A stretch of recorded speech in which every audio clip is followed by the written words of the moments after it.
It's reading day here in Greenville, North Carolina. So pull up a book and enjoy this afternoon softball matchup. North Carolina Central comes to town out of the MEAC Conference, taking on East Carolina, trying to snap an 11-game losing streak as these teams gear up for the final 2 weeks of conference play. This is the best time in college softball, and we welcome you inside the booth with Brittany Hoyt. I'm Evan Budrovich. So conference play is next weekend. How do these teams find confidence today gearing into the final stretch? Well, I think both coaches are just trying to breathe life into their girls to stay present today. This is the most important game and what they can do today to be successful going into their final series going into conference weekend. So East Carolina head coach Shane Winkler, he leans on Jordan Hatch today in the circle. Sort of a neat story. Logan S is the typical starter. She has classes this afternoon. She'll come by later in the day. So the true freshman who had a nice start with 6 strikeouts in her last game, how does she carry that forward today? Well, she's coming in ready to go from the start. Again, what was great about her is keeping her hitters off balance, and again with her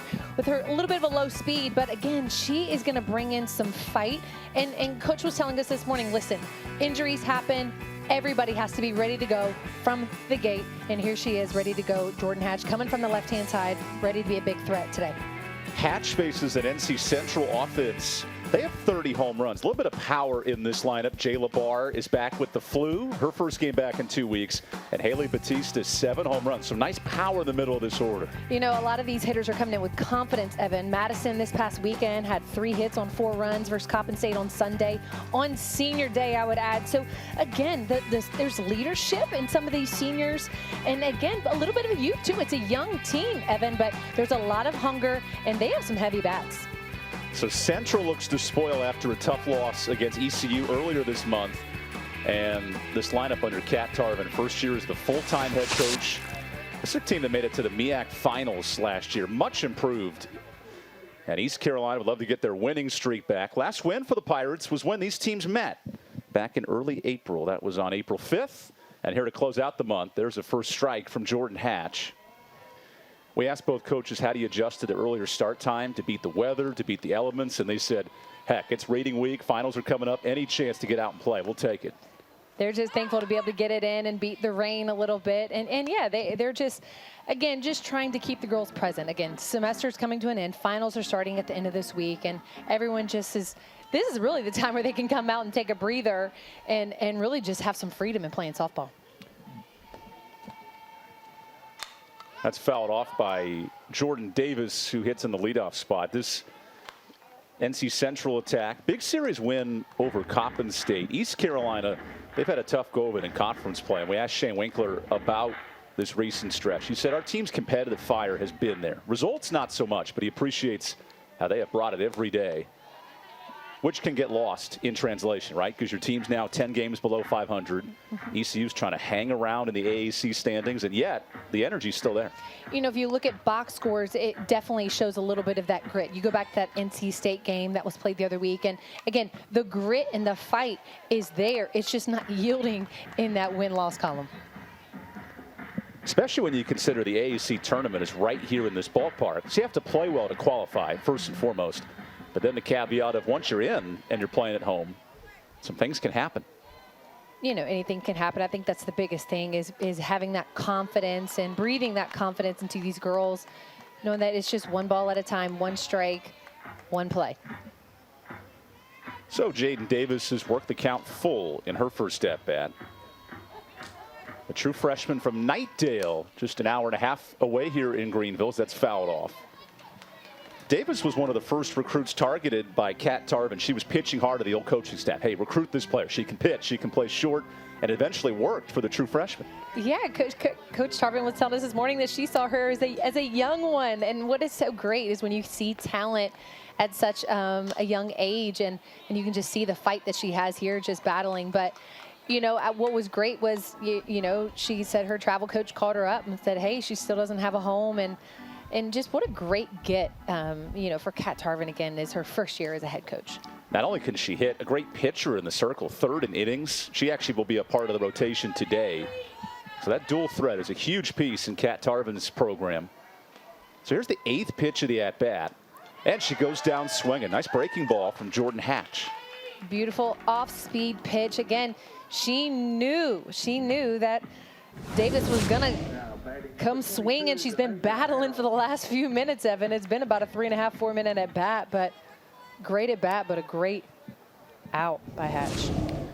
We noted earlier, those breaking pitches for Hatch are really her strength. Had 6 strikeouts in her last performance. You know, that's just huge for her confidence. Again, just giving her the ability to get ahead in the account, but anytime that you can get hitters to start really chasing after balls to stay into play is only going to help a pitcher. Denasia Harrell looks to bunt. I think she went around there, so there's strike 2.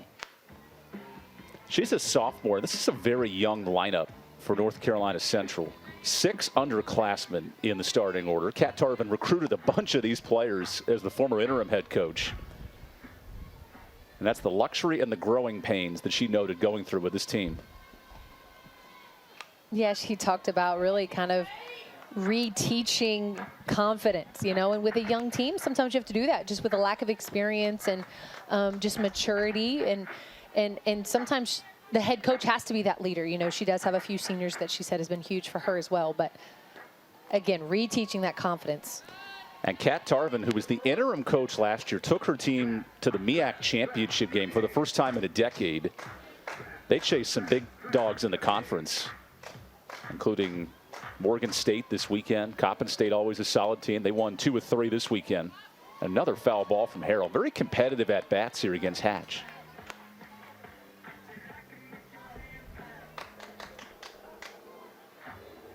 And how about if you're Jordan Hatch, knowing, hey, Logan Estes has her nursing school classes. She can't miss the final day of classes this semester.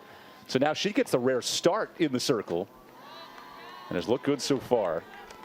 Only her 10th start. And in the softball game, we think of these dynamic duos of starting pitchers.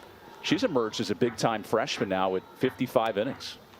She has. It's just definitely given her a lot of experience, a lot of confidence against some high-level teams. I mean, she had a great outing versus Duke a couple weeks ago. So, again, as a freshman, she's growing, and this is only going to help Shane Winkler's program moving forward. Another 3-2 battle. How about the pitch count? 16 pitches to 2 hitters, and that results in a walk. So after a 3-2 punch out of Davis, Harrell reaches. Well, I tell you what, NC Central is not going to be wasted in terms of at-bats. When these teams met back in April 5th, there were double-figure runs combined in the first inning. A lot of offense early. I mean, insane. I mean, Evan, it was almost 10 runs scored in the first inning. So if that's our future for the next little bit, bats are going to start getting hot. But, yeah, 10 runs in that first outing. And it was a lot of emotion, a lot of heavy hits, lead changes. Definitely an exciting game 20-some days ago. That's been East Carolina's last victory. And Shane Winkler, he didn't even nod his head or note it when we brought it up. He said, hey, we're going to win today. We're going to focus on Wichita State tomorrow. But in the meantime, a little home-and-home series gets reunited. Only the 6th ever matchup between these two. Jordan Hatch working ahead in the count. She wants a strikeout, and she gets it on the check swing. Great job again. Going a little bit ahead in the account, and then with that rise ball, beautiful ability to just work those zones, get that hitter chasing, and that's what she did. You know what they say, get in the zone auto zone. No corporate sponsors there, just came to mind as Haley Batista swings and misses. She's a huge home run threat in the MEAC, top 5 in total home runs. And she's been a 2-year starter behind the plate. Really tough transition. Graduated a 4-year all-conference starter 2 years ago. So she slid right in and fouls that one off. Yeah, she's been a natural leader for them. Coach was telling us early this morning. Last year, she was the team MVP. She made the all-tournament team last year. As a freshman. As MEAC, what an accomplishment. But again, coming in as a sophomore with that kind of in your career, it's just what freedom you have to be as a player. This is a wild pitch, strike 3, so the out has to be recorded, and Fatante does a nice job of cleaning that up. So ECU to the plate when we come back. 3 strikeouts for Jordan Hatch in the first inning. Look at Hatch going to work. Not 1, not 2, but the gift of 3 here on Reading Day.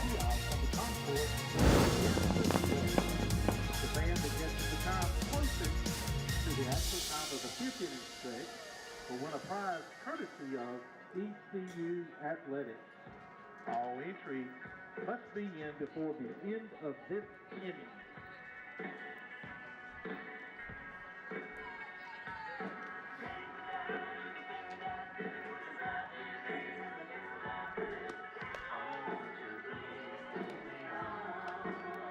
The starting battery for North Carolina Central is catcher number 2, Haley Batista, and in the circle number 16, Shante Eubanks.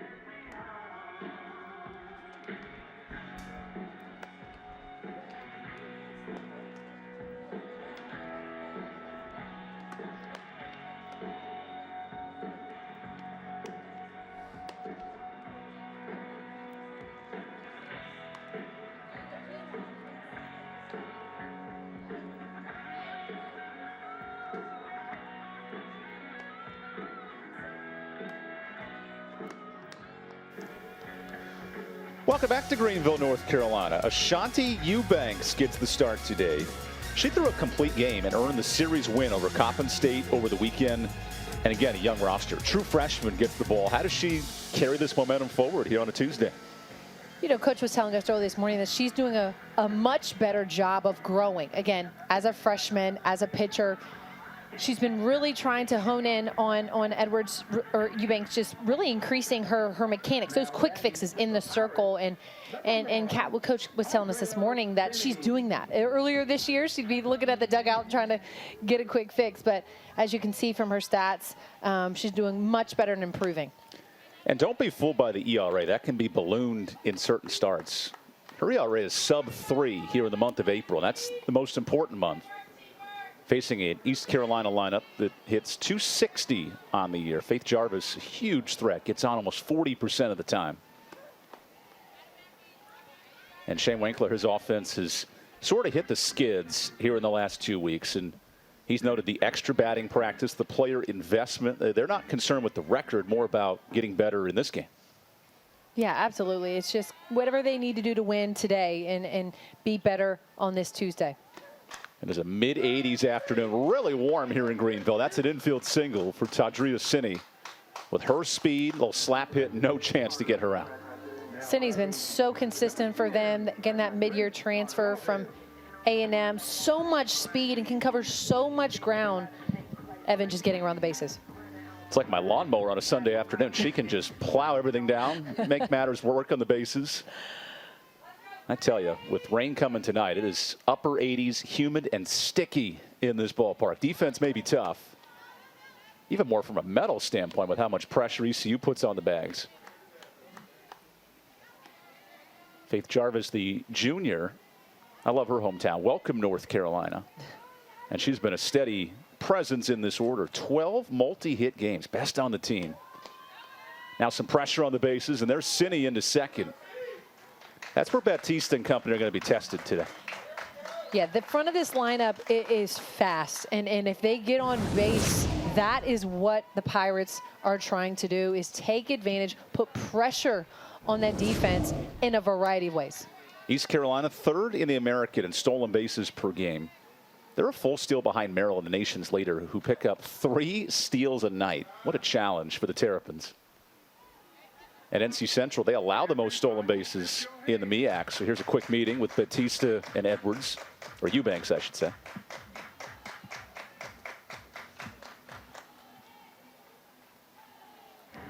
Now that's where the black pants for NC Central may come back to bite. And the maroon tops look great, but when it's 88 degrees and humid out there, listen, black attracts heat. That's no joke. It is hot. That's when they wish they were back in the travel high school softball days where they could wear their shorts. That's why Shane Winkler's decked out in the gold sneakers today. He's trying to avoid anything purple and too much heat. Jarvis would love to heat up her bat as she watches the strike. Jarvis has been this team's leader, this team's rock, really, you could say, you know, especially in a tough stretch these last few weeks of just really fighting for that morale and grit. Leads the team in hits and runs scored and steals. Always a threat as she watches strike 2. A little different story than the last time these teams met. 10 combined runs in the first inning. ECU held on to a 13-8 win. And the Pirates be the first to tell you that was their last victory on April 5th. So a little chance for redemption here in the midweek. So 2 runners reach, a single and a walk here for the Pirates. Jarvis doing a great job of staying disciplined there, really watching it all the way into the glove. Ooh, tough call, tight pitch, but again, Jarvis getting on base is a huge weapon for the Pirates. She is a stolen base machine, and we know how aggressive Shane Winkler likes to be. At George Washington, the last 2 years, his club have led the conference in stolen bases. They are not afraid to run. And, you know, I think, too, it's the biggest thing is get on base anyhow, anyway. And then from that, being aggressive at the plate, being aggressive around the plates as well. Chandler Gardner lays off. And she has had quite the power surge in her career. 10 home runs last year, now to 19 in her senior season. Trying to snap an 0 for 7 stretch. That is the story of a lot of these hitters in the middle of the order. Granted, coming off a tournament against top 25 Tennessee, really good UNC Greensboro squad. And Shane Winkler said, sometimes you just look at the calendar with the Dukes and the South Floridas and the Wichitas, you name it, you just roll your eyes and waiting for any break in the schedule. Just tough competition, really. And he knows it's just preparing them for conference play and preparing his program. But to be the best, you got to beat the best. You know, that's what my head coach used to always say. And that's how you have to play top programs. Shane Winkler, who has rebuilt Charleston Southern and George Washington in his tenure. Looks to do the same here for ECU, trying for a 20th victory as Garner chases the changeup. We mentioned the need for in-pitch adjustments. Ashanti Eubanks has been excellent. 5 complete games. At times, she's allowed double-figure runs. It's the challenge of guiding a freshman arm. Kat Tarvin was telling us she's not afraid to use multiple pitchers and again, just kind of who's doing well. That ball smacked into left field. Here comes Cindy to the plate, and East Carolina strikes first. Well, after a weekend where only 2 runs were scored in the last 3 games, this is a pleasant sign in the first inning. Chandler Gardner doing a great job getting her hips and wrists around. Huge solid hit out to left field, and Cindy, she's gone. Getting that score, getting that run scored for the Pirates to get on the board early. ECU had 18 hits when these teams met in Cary, North Carolina. And now here in Greenville, about an hour and a half away, depending on traffic, if you get stuck behind some cars on the trip. I'm just glad the weather hasn't caught up to us just yet. I agree. Rain expected tonight.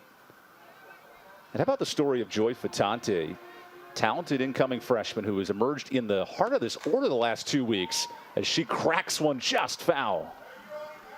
Now that's storytelling right there if she hits it out of the park. Absolutely. She has so much power. Coach has been so pleased with really her growth and being able to, obviously she came in as a freshman, wanted to be a catcher, but has been able to put her at first base some, and it's just really been a huge impact for them offensively and defensively in just a variety of ways. She blasted her first home run at NC State 2 weeks back, and this has some home run potential right here. She definitely wanted that. Look at her ability to get underneath that ball. She's swinging for the fences. When I think of some of the great 99s in baseball and softball, Manny Ramirez, Yasiel Puig, and maybe Joy Fatante joining the party. She works the count to 3-1. So this swing will be at max effort 99, and that's why Kat Tarvin takes a meeting into the circle. Because the last thing you want to do is put a cookie over the plate for a power hitting freshman. Yeah, again, she has a major upside, has a lot of power. She's improved all season long. Just been taking advantage of opportunities. I think Shane Winkler told us, 6 weeks ago, I wish we could get her more opportunities. Well, look what has happened. She's been able to, just due to injuries and other things, and man. So Anissa Reynolds comes in out of the bullpen, one of 3 freshman arms for NC Central. How about this task? Face the power-hitting Joy Fatante on a 3-1 count, and she works in a changeup. What a smart idea. I love the confidence. Kat Tarvin does not want this game to get out of hand early. She goes immediately to the pen. you know, any way, anyhow. She just wants to be competitive and put her defense at a place to be successful. And if that's switching pitchers, that's what she's going to have to do. And again, bases loaded, huge opportunity right here for the Pirates. This is where you're playing with fire if you're Anissa Reynolds. She had a complete game in the opener against Coppin State. No earned runs, so really effective. That pitch is called just a bit up by Donald Purnell, our home plate umpire.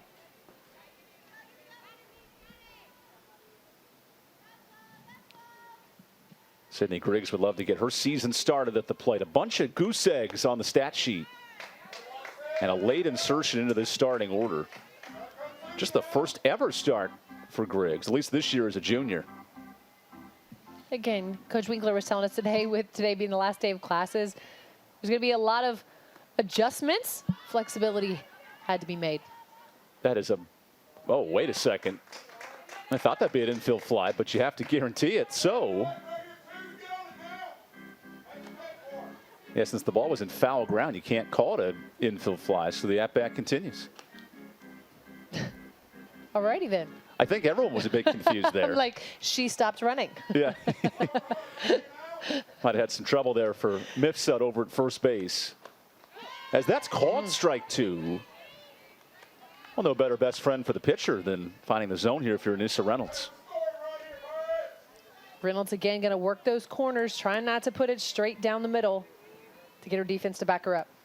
And Griggs, she goes down. Oh, just got a piece. I don't know if we have an angle of that or have the time, because I'm not sure if Griggs made contact. She must have just tipped it. So Reynolds goes well. My first baseman couldn't catch it. That ball just got a piece of the bat. And now the count is full. Reynolds doing a great job working that inside corner, making it tough to make contact. She hails from Chandler, Arizona, information technology major, so she knows how to fight through some tough situations. And she gets her on the breaking ball, so there's the punch out and a huge first down. Beautiful pitch.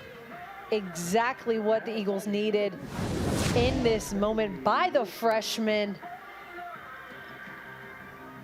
Had Griggs going for it. Huge out to get started for the Eagles. So Bailey Wilson will look to cash in a bases loaded situation. She watches a strike. This is where East Carolina's offense has gone quiet the last week. Wilson's 1 for 4 this year with the bases loaded. And off a series where, and Shane Winkler will be the first to admit it, his club had a chance to beat Greensboro on Saturday, then drop 3 straight where the offense scored just 2 runs. He would love to see his offense respond today. Yeah, he told us earlier this morning. Again, just a lot of tough innings, you know, and a lot of tough at-bats, and just couldn't finish out some of these games. And again, the win-loss column doesn't really portray the effort that his club has given. This pop fly could score 1. And a nice catch in center. Harrell comes in. So a missed opportunity there for ECU. That's one of those balls that's really difficult. You know, Barr and Davis are going back, and then Harrell calls for it in. That could have scored a couple of runs if it gets interesting out there. You know, that's just communication and trust, as you know, as your teammate is calling for the ball. And obviously it's always the one behind who has the right of way, but great communication and teamwork there.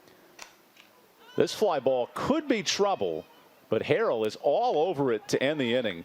How about Anissa Reynolds getting out of the bases loaded jam? The Pirates do strike first as Cindy slips her way to the plate, and it's 1-0 ECU through 1.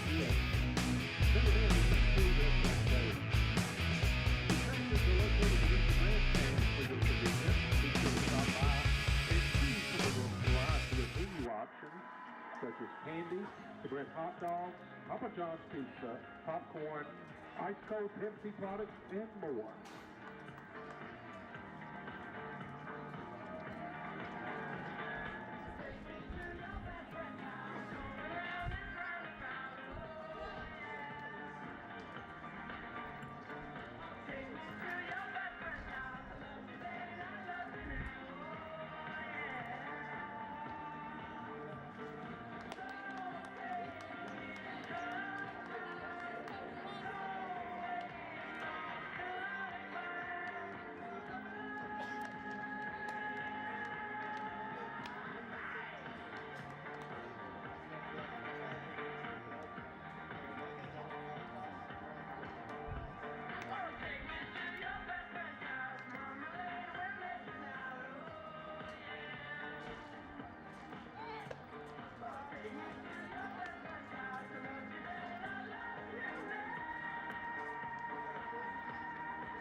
Now batting for NC Central, number 5, Madison.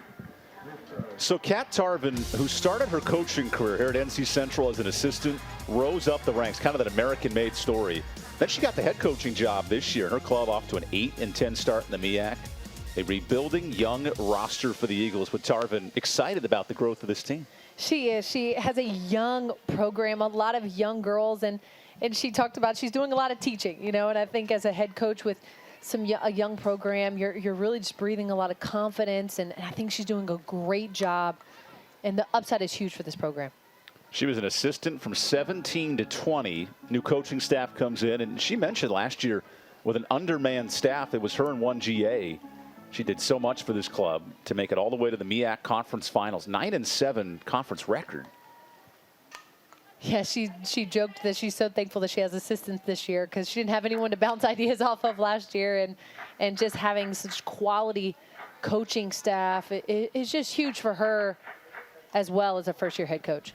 Certainly helps with a senior like Madison Mifsud, who hit a huge home run on senior day. Now swings and drives one deep to left field. Another solo shot. The senior's having the week of her life here for NC Central. Had a great Sunday for senior day, and she just went for a repeat, Evan. Huge, huge start for the Eagles. The biggest key for Madison Mifsud, according to her coach, Kat Tarvin, just turning her brain off. Read and react to a pitch like that. Well, I don't think she did much thinking there, Evan. I think that was the most beautiful, flawless swing. Now batting number Turning those hips, just a beautiful contact. Again, Coach told us that she's just playing with such freedom right now. She's a senior. She has nothing to lose. She has a 4.0 GPA, and Kat Tarvin said sometimes her brain cells just get in the way, right? You have to turn the brain off and react. You know, that certainly pays off. Yeah, she's so smart. She said she wants to go into Homeland Security, and I mean, she's probably going to be protecting our country one day. Edwards pokes one to third. And these two offenses are starkly different, especially coming in. And yet today, it's Central with the home run productivity. ECU, a couple of walks, getting runners on base. I don't know if it's the way these coaches drew it up, but it's certainly working. You see ECU loves to get on, 283 average. But it's the home runs of the Eagles playing a factor. They definitely have some more power. And like you said, it's just kind of a little different of what happens once you get on base. But both very similar and comparable in a lot of ways. Including their first matchup, 13-8. So if you came for offense here on a Tuesday afternoon, you came to the right place. Megan Garrison hits in the bottom third of this NC Central order. Megan's has a nice 3-game hit streak, all in the Coppin State Series. Her career best 7 hits on the weekend. And while she's no senior, you know your job as a junior is to help those seniors go out strong with a weekend series win over Coppin State. Absolutely. Anytime you can have a weekend like that in conference play, that's just huge for your morale and your mindset going into the final few weeks of season. Good pitch from Jordan Hatch, who's expected to go 2 to 3 innings today in Shane Winkler's mind. Logan Estes will pitch today. Madison Davis out with an injury for this game, so it'll be sort of an all-hands-on-deck approach. Excuse me. Now, is that not a self-defense swing or what? You know, it's just saying, hey, I'm here. I'm going to show you that I'm ready. I didn't know if I'd be coordinated enough to just stick my bat out and poke it foul. Big credit here to Garrison staying alive. And now she works the count full. Kat Tarvin, the head coach, who was an all-conference player at Presbyterian, coached double-figure all-conference players here at Central. She loves competitive at-bats, and we're seeing it today.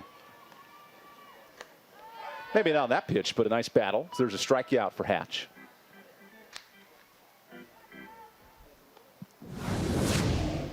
Definitely a tough at-bat. She had been battling the whole time, but you got to give it to Hatch. She's been doing a great job working the corners, working the plate.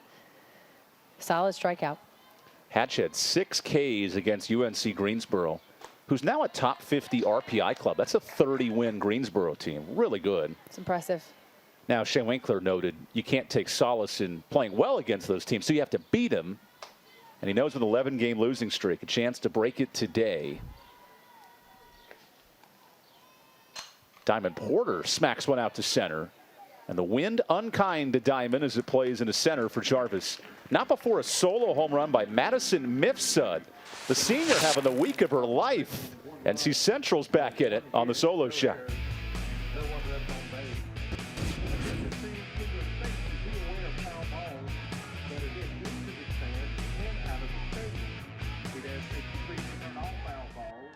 To the ball return on top of the first base dugout. Thank you.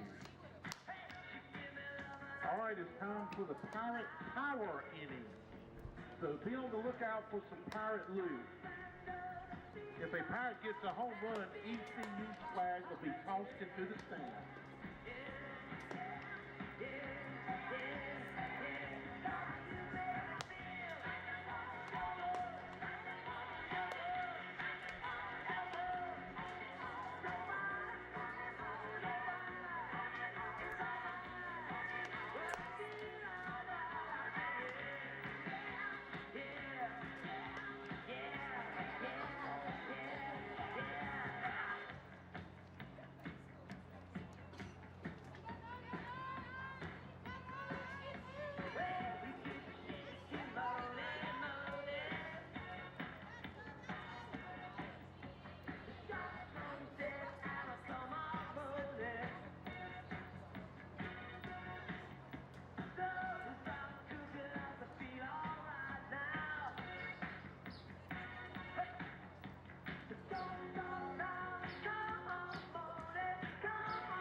Shane Winkler, not only a winning coach, he's also the trash man here at Max R. Joyner Family Stadium. Found an extra cup in the bullpen and doing the Lord's work, cleaning up the field, making his ballpark look nice today.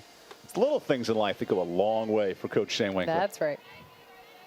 His first season leading the Pirates, again, had a tremendous, successful career. And he found a trash can, too. Opened the gate. You got to finish your job. That's a coach who knows how to rebuild programs. Resurrected Charleston Southern and George Washington all the way to the NIT. We noted with ECU, of course, senior weekend is this weekend against Wichita State, but the conference tournament is here in Greenville. So that's the cherry on top if this team can find some momentum. Because when you look at the RPI standpoint, the American Athletics now one of the top 6 conferences. Really good softball this year. It is. It's so competitive. And honestly, when you look at that conference tournament, it could go any way, Evan, which is exciting. And I think that that's the fight that he wants his girls to have. And Sydney Yoder fights a base hit in the right. That was just off the mitt of the right fielder, Porter. So 3 hits now for ECU. It's done in 2 completely different ways, though. Absolutely. And again, Shane Winkler wants those tough at-bats and getting on base. It's a beautiful swing, right field. Again, just getting them an opportunity to move around the bases and get on the scoreboard. When you mention the speed of East Carolina, 65 steals if you count the innings earlier today. It puts a lot of pressure on an opponent. Bailey Ledvina hits out of the 9 spot today. And the junior works ahead. Give credit to Anissa Reynolds, who inherited a bases loaded jam. Really kept her team in this game. Central, who's won 4 of their last 5. The Pirates have lost 11 straight. They want to change that note immediately. There's a good start. Rip to left and a leaping catch. Wow, Edwards saved a couple of bases. Wow, that was a high major catch. Even leaped for that one. Beautiful contact, solid base hit, but a leap and a catch. She hit the brakes, she hit the vertical button, and she hit the thank goodness I caught it. Great defensive effort, showing athleticism out in left field. So Cindy looks to slap on her way on. That stays fair. And everyone's safe. So Cindy's second hit, and if she can just put the ball in play with her speed from Texas A&M, good luck getting her out.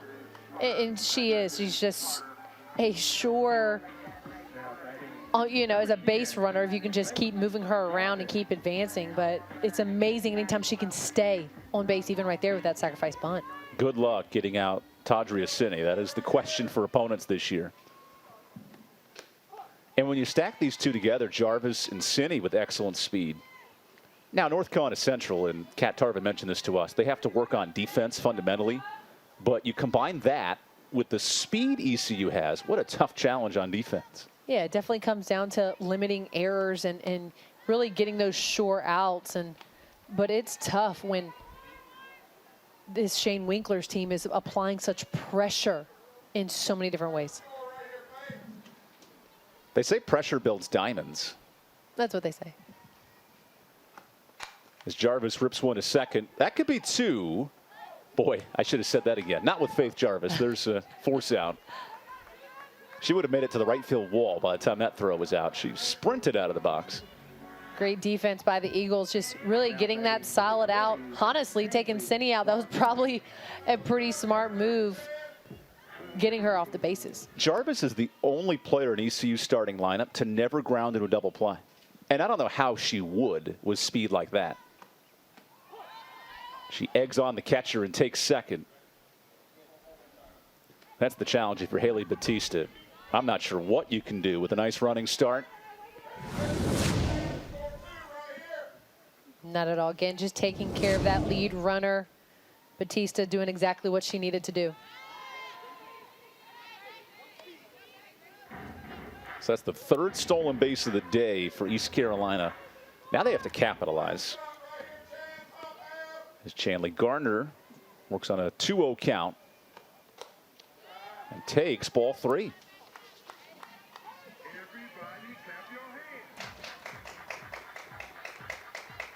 An ECU team that scores 4.5 runs a game. But the last time these teams met, runs were at a plenty. 13-8.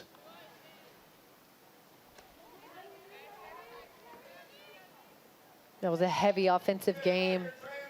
4 home runs in that game, too. In a lead change as well. Be in for a treat if that follows suit today on a windy and humid afternoon in Greenville. The ball's flying out to right, and Garner shoots a line drive that's caught. Porter with some redemption to save a run. ECU is stranded 5 in this game, keeping us even at 1.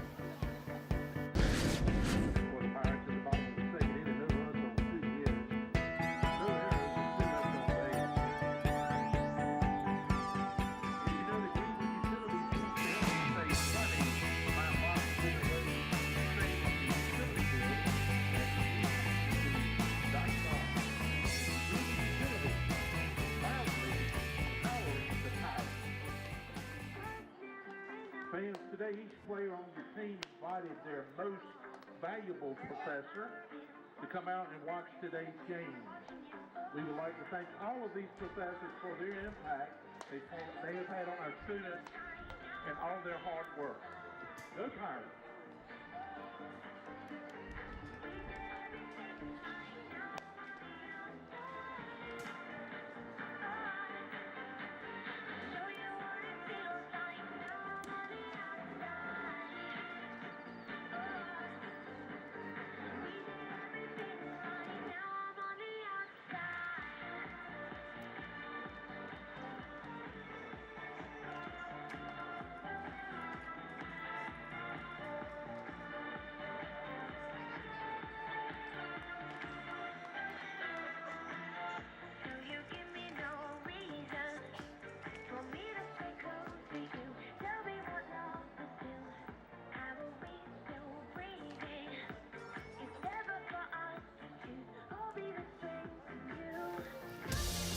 Welcome back to Greenville, North Carolina. 1 apiece. The Pirates have left 5. The Eagles have blasted their 31st home run of the year. And now Jalen Edwards in the bottom of this Eagles lineup. Edwards just saved a run a moment ago. And we always ask coaches who's the most athletic, who's the most physically gifted. And Coach Tarvin said, hey, Jalen Edwards, you need to watch her in the outfield. She makes some ridiculous plays. And she jumped on a pogo stick and saved a couple of runs last inning. She was just showing off her athleticism. Seeing how skilled she can be in that left field. Well, fortunately, Brittany Hoyt, you were an all-conference guard slash forward. Were you a forward? I was a straight-up guard. All guard. I was a shooting guard, Evan. You were a shooting guard at Liberty University. Absolutely. As Edwards misses for strike 2. I was a slow-pitch softball practice All-American. That has any benefits here tonight. Jordan Hatch filling the role of Logan Estes in the rotation. She is in nursing classes right now, coming a few innings late, and Hatch has filled the shoes with a punch-out. Hatch doing a great job of mixing up that speed, working the plate. Beautiful off-speed pitch. He mixing that slurve. And Coach Shane Winkler said her breaking pitches have developed tremendously this year. As a freshman in the fall, she was struggling to get outs, but here in the spring has really stepped up.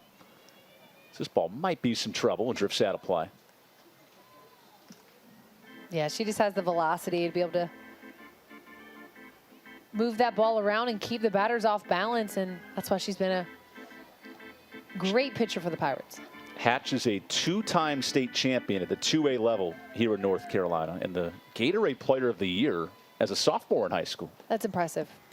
Won 29 games her sophomore year. And I think the biggest challenge for any of these players is when you have that early success like Hatch has as a freshman, how do you keep it going? How do you keep that consistency late into the year? Absolutely, and just staying hungry and continuing to improve and stay healthy as well, which is also so important with the amount of games that they play. She faces a young lineup. Jaden Davis, one of the 6 freshmen or sophomores in the order for Coach Kat Tarvin. This is a young team. That team is starting to play well. There's a base hit the other way. So second hit of the game for the Eagles. Remember, North Carolina Central, 8-10 in the MEAC, right in the thick of things, and they're playing like it today. Jaden Davis doing a great job of making contact and getting on base. Solid swing. Just a lot of excitement again from a freshman. She can pitch for them. She is playing infield for them. And 43 hits, that's a team best. She's really playing well. A lot of confidence as a freshman.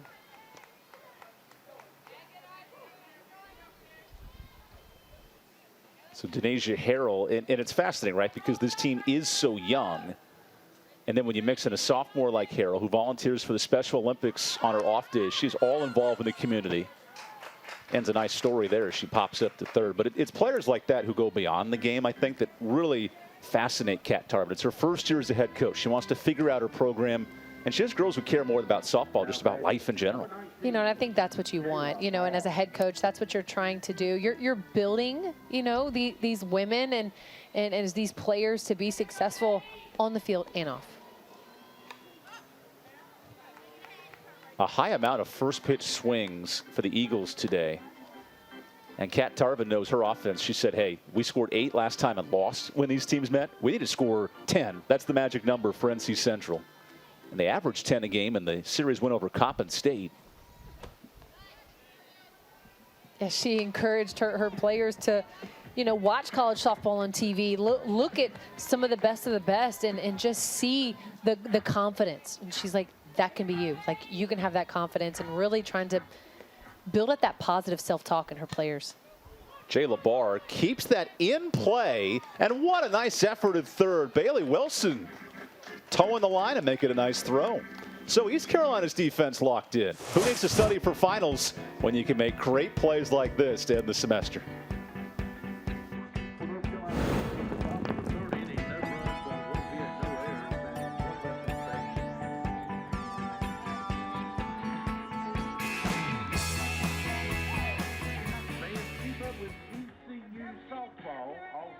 I know my body can handle the heat. By following ECU softball on Twitter and Facebook, and ECU_softball on Instagram.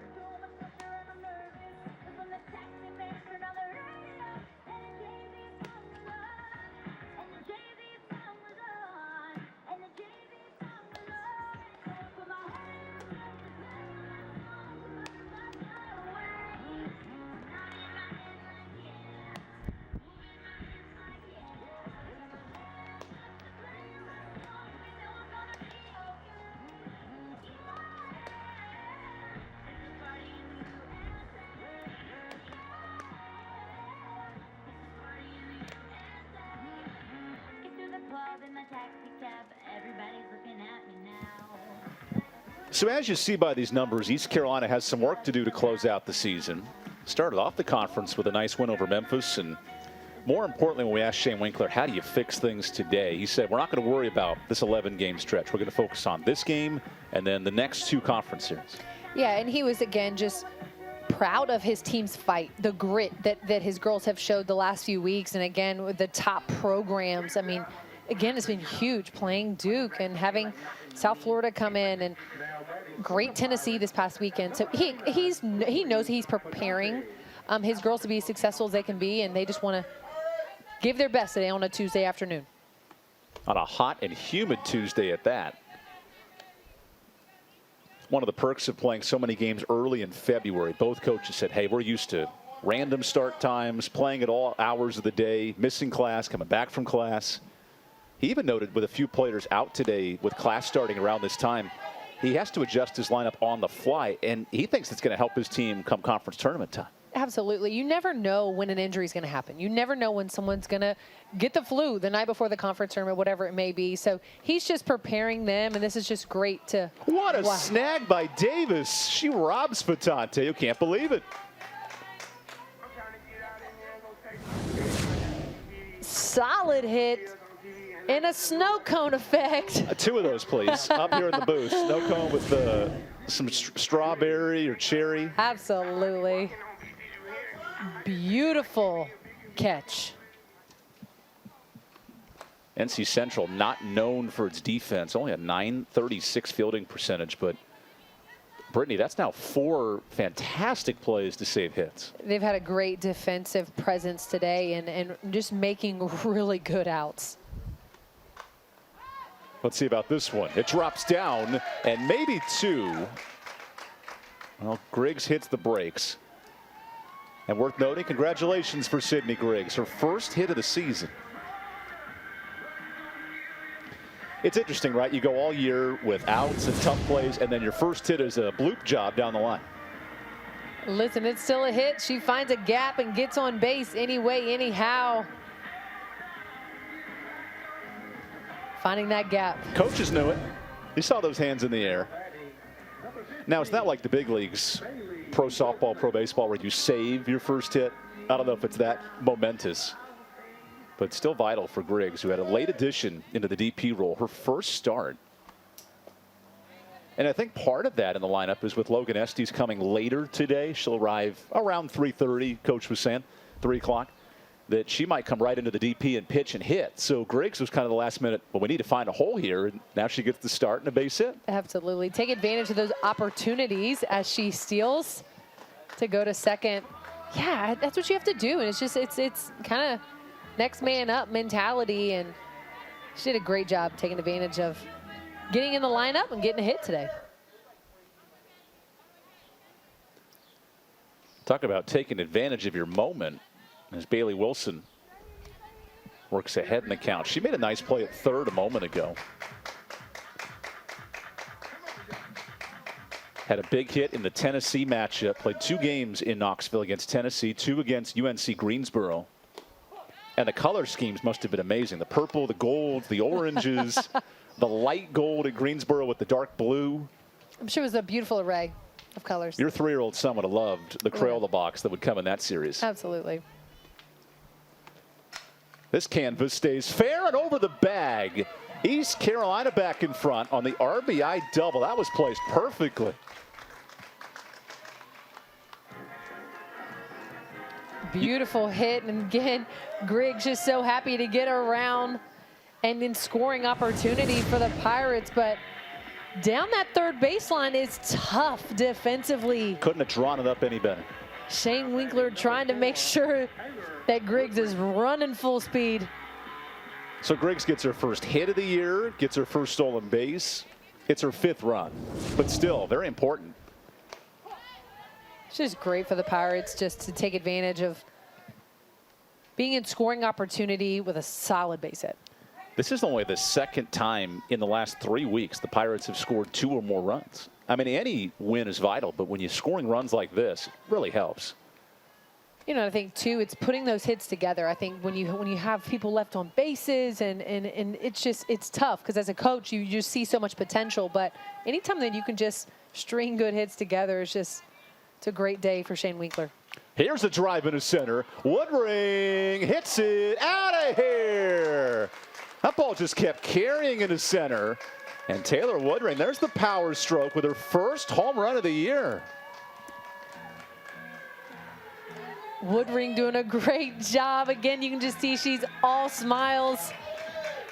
Getting it on board for the Pirates. What a solid. Let's see the facial reaction. She goes, oh my goodness, I think I did it. Not sure. And it is gone. Is that not the best feeling in the world? Her first home run. And that is a fun trot around the bases for Taylor Woodring. Just shaking her head like that really just happened. East Carolina, not a power-driven team, only their 21st home run. But Shane Winkler will take it. There's another base hit. Yoder goes back up the middle. And this is 9 hits in 3 innings. What an impressive performance. Again, first game out 21 days ago, 18 hits by the Pirates. So again, definitely on pace for similar, but just putting these hits together has been huge for them.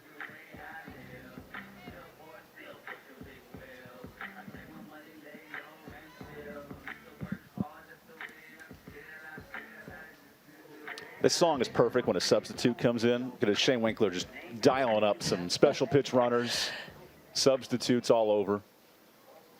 Great song choice. So Taylor Smith comes in to run. Or my apologies, that is Reagan Holloman. Now batting for the Pirates, number 7, Bailey Ledvina.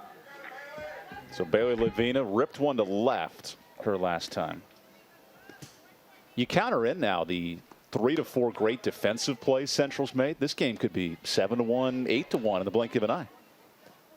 Absolutely. Again, they definitely stole potential opportunities for them, but you got to give it to the Eagles. They've done a great job defensively getting some good outs. This is Bailey's 139th career game. If she makes the conference tournament and continues to play well, she has a chance to reach the 150 game mark, which would be second on the team actively.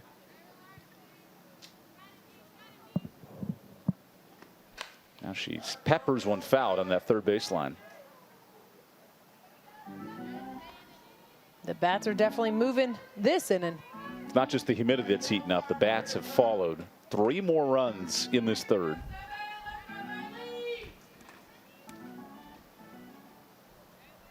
What a challenge for Anissa Reynolds, her 3rd inning of relief.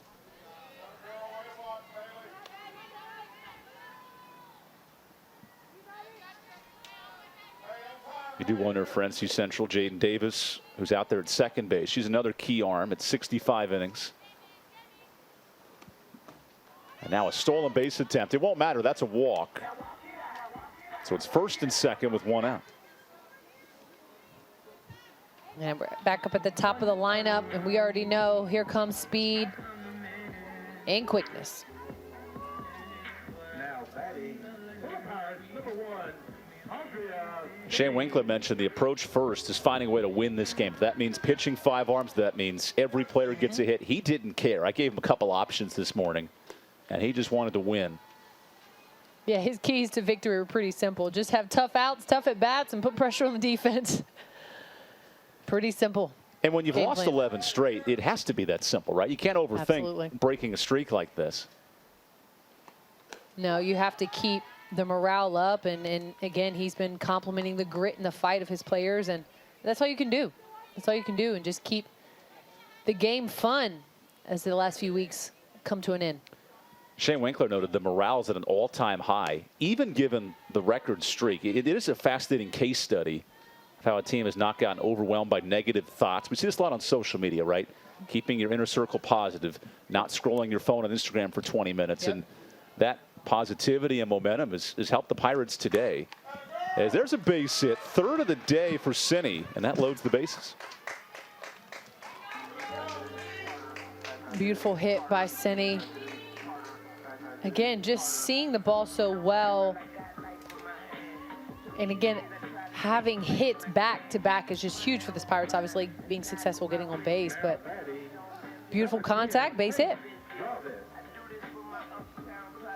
Shane Winkler going deeper into his bench here. It is interesting with 2 weeks to go in the conference. ECU is the 6th seed.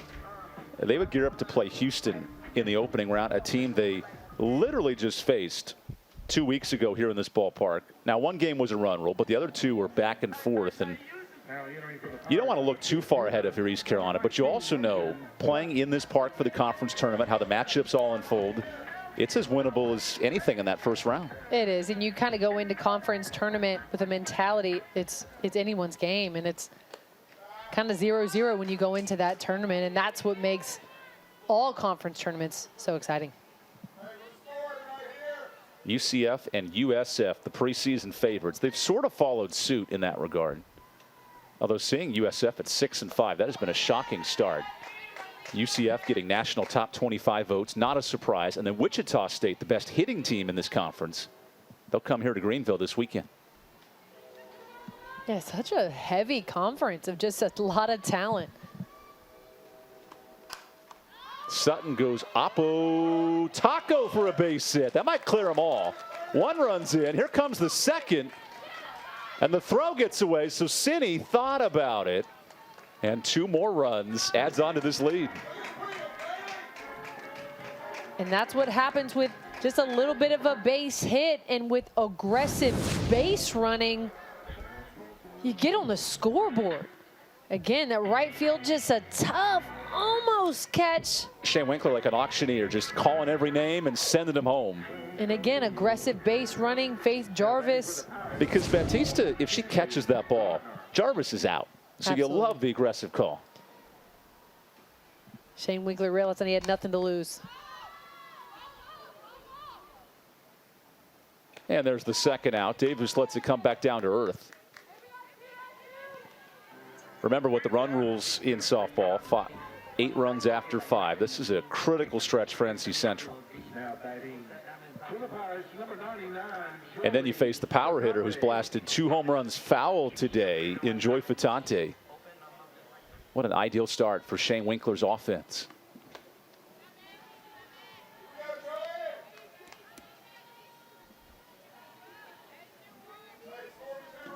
We asked Shane Winkler what's been clicking for Joy Fatante, and he said it's her investment to playing all over the field. You put me at first, DP, catcher, doesn't matter.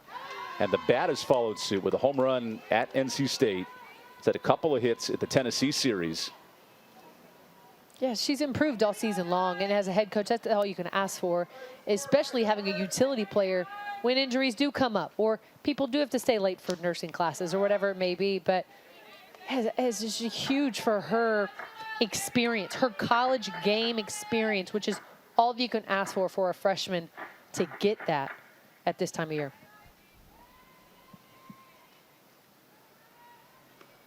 Joey lays off the 2-1, so she works well in her favor.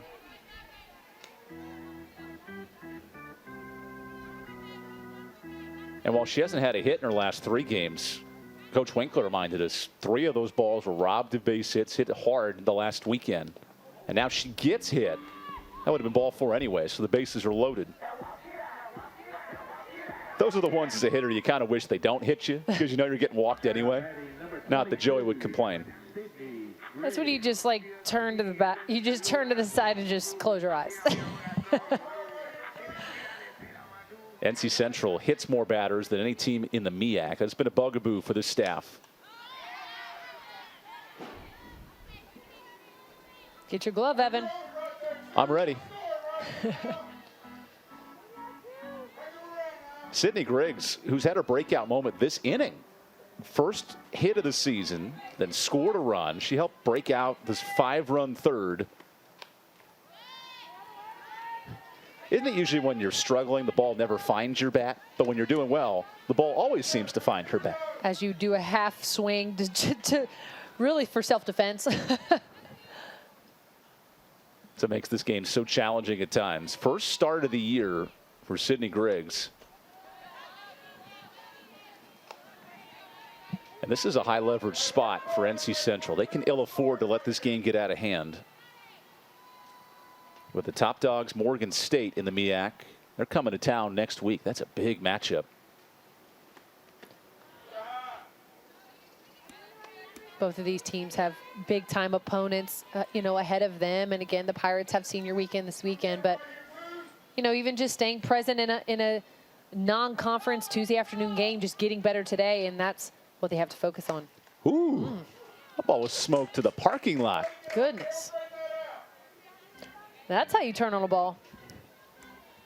Shea Winkler has probably one quick adjustment. Just wait just a tad to see a beautiful, humid afternoon here in Greenville. 5 runs in this 3rd inning. And that misses outside. Reynolds thought she had strike 3, and the count is full. It's fascinating. Both these teams face the reigning tournament champions this weekend. Wichita State comes to town, and Morgan State host NC Central. So some big fish this week. Now some bite-sized midweek matchups on the 3-2. That gets her on the breaking ball. Nice work from Reynolds to escape another bases-loaded jam. Don't tell Taylor Woodring she hits it high, she hits it plenty deep, and gives the Pirates a 5-run third.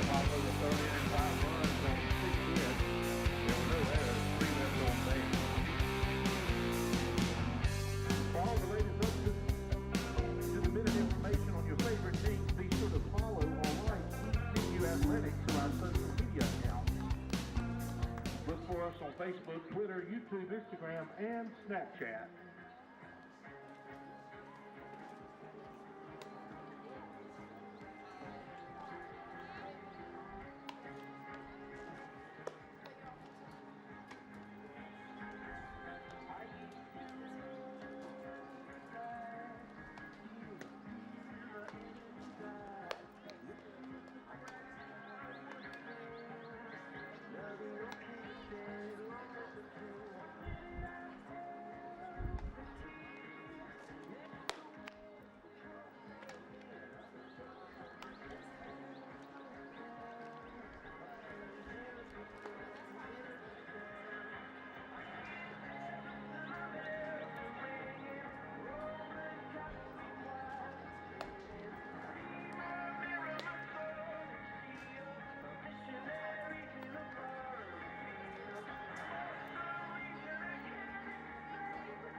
Now batting. Welcome to Max Joyner Family Stadium.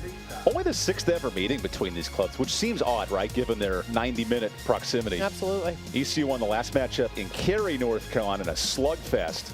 And it's sort of playing itself out that way today. 12 combined hits. Now NC Central on the wrong side of things after beating Coppin State this weekend. 2nd straight conference series win for Kat Tarvin's club. And one thing Kat noticed when these teams met April 5th, it was a calling card for her team and said, hey, we can compete against anybody, not just the MEAC, against any conference. And they've shown it here in the month of April.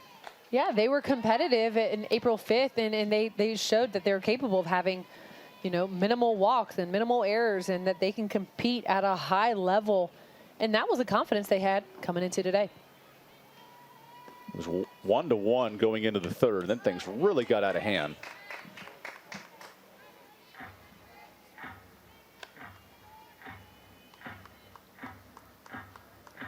Batista and this power hitting offense for NC Central lead the conference in home runs, nearly a home run per game, as that's lifted out of play. It may not be the mindset of Oklahoma. Patty Gasso's club, they hit 3 home runs a night. Wow. Only 1 loss on the year for Oklahoma. Wow. Extra innings against Texas. Yeah, that's impressive.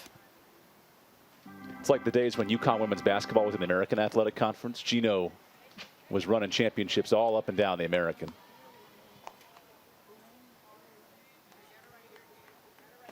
So Jordan Hatch filling some big shoes in the circle. She works the count even. quietly after the home run given up to Mifsud, she's been really good. She has. She's been solid, doing a great job of really just keeping the ball in front of her. And again, her defense has done a great job helping her out.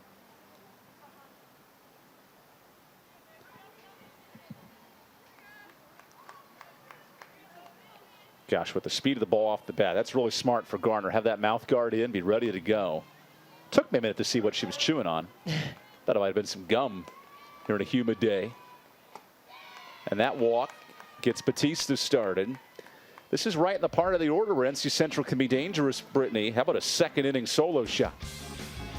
Madison Mifsud has done an amazing job in the last few days, coming off of senior weekend and starting off with a big home run in the first inning. She has some power. She's finishing off her senior season on the right note. How about 5 of her last 5 dating back to Saturday with 2 home runs? It's not a bad 5-day run, Evan. Parents were in town to celebrate from Jacksonville, Florida, and she put on a show. Home run today, home run Sunday. Well, that's what Kat Tarvin told us. She said she loves music, and she's told her girls, put on a show, as though you were the same show in a nightclub compared to Madison Square Garden. And that's what she wants her girls to do, and that's what Madison has done. Because to her point, whether you show out in the MEAC, the American, the Big 12, you name it, it's about playing well, because every Division I team can beat anybody for the large part. And it's that confidence or overcoming that hurdle of, oh, we're in this conference or we're in that conference has been a real challenge for NC Central. Yeah, it's just that mental confidence, that mental toughness, that edge that you want your players to have in the box or in the circle, whatever, and realizing that you can compete and anything can happen. As the 2-2 is lifted into foul ground. This is a tough play for Woodring. Let's see if those fans fight after it. There's no young kids. Everybody's in school. No one's going after the ball. Man, not only the last week of classes here in Greenville and in Durham, but we're right in the middle of school time. We are. 3 o'clock on a Tuesday afternoon. Trying to beat some wet weather tonight. New right fielder Reagan Holloman in the outfield for the Pirates.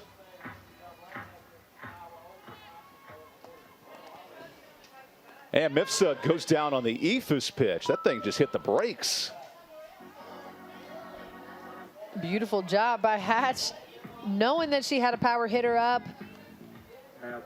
Great strikeout. Ooh. Mifsud's like, wait. Oh, darn it. She was even trying to hold her back foot. Just hold still, hold still. That is a tough pitch from Jordan Hatch, a true freshman in the circle.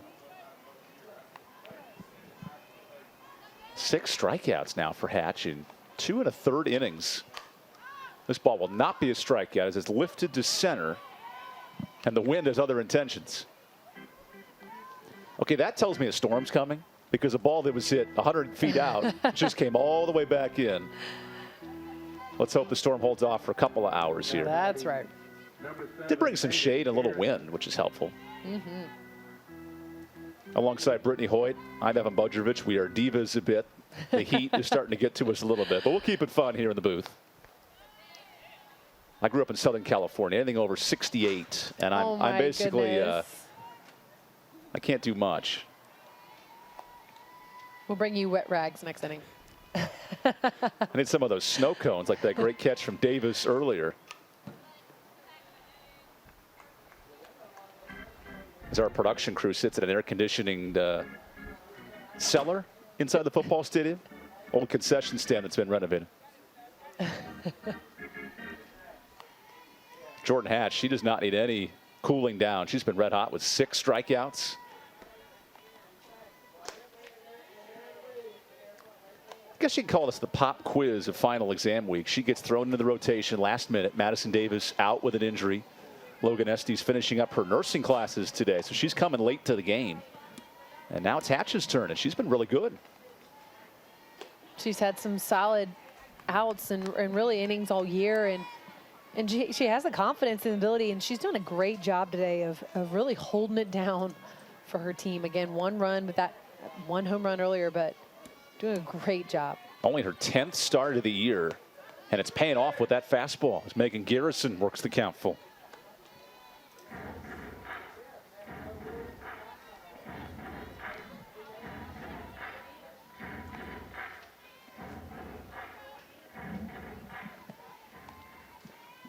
And 7 strikeouts for Jordan Hatch.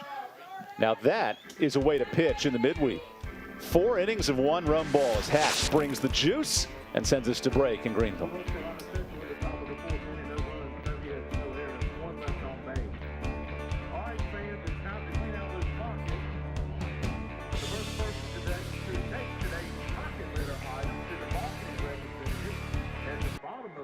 Will receive a prize pack courtesy of ECU Athletics. Ladies and gentlemen, today's designated item is gum. If you have any chewing gum in your pocket, be the first person to the marketing representative at the bottom of the bleachers to claim your prize.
So here's the MEAC standings. It was a North-South division last year, all in one conference this season. Morgan State, the reigning champs. Norfolk State, they host the tournament at NC Central, a reigning finalist in the conference, right in the thick of things in the MEAC.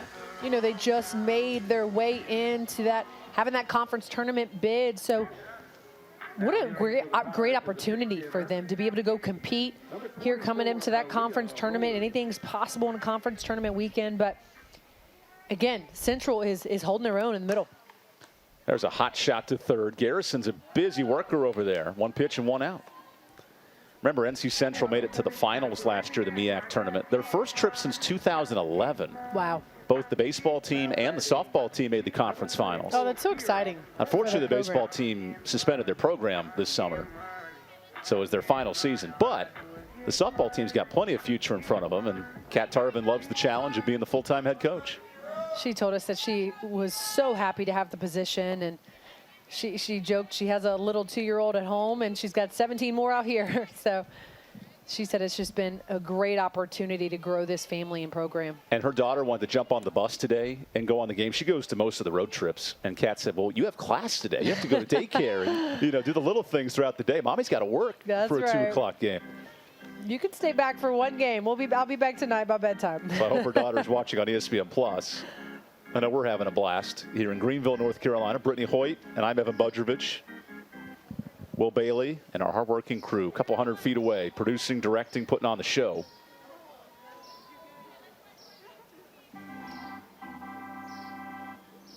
I think when the players checked the forecast, they were thankful the game's early to avoid the weather, but then they realized it's 88 degrees outside with humidity.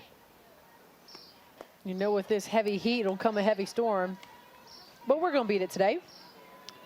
That's what I appreciate Shane Winkler and Kat Tarvin getting on the phone and saying, how do we get this game in? It's wonderful. Move it up a little bit. ECU's bats have responded. 6 runs on 10 hits. And more impressively, the home run power, 21st home run of the year. Only the 2nd home run for the Pirates in 6 games. That's a good sign. Taylor Woodring hit one out of the woods. And now Womack smacks one foul.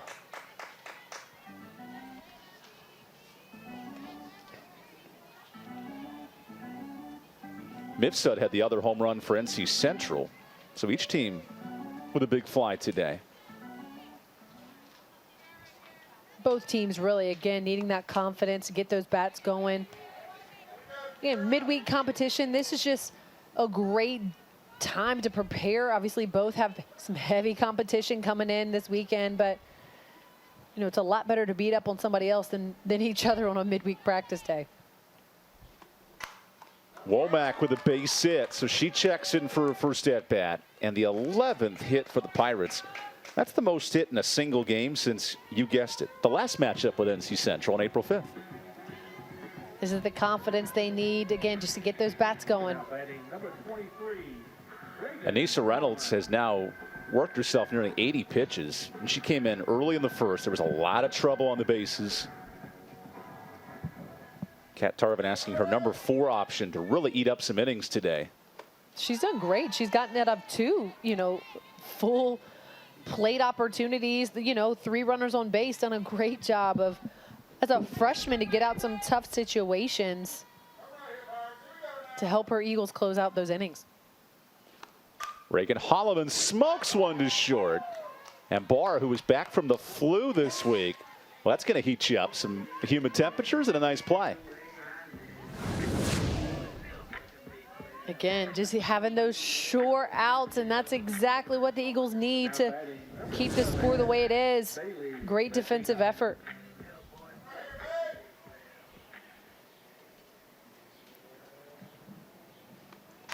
This is line to center, playing in. Harrell watches it fly off the wall. And this might score a run. Womack tests the runner and lost track of where Womack was going, so that makes it 7-1 on the RBI double.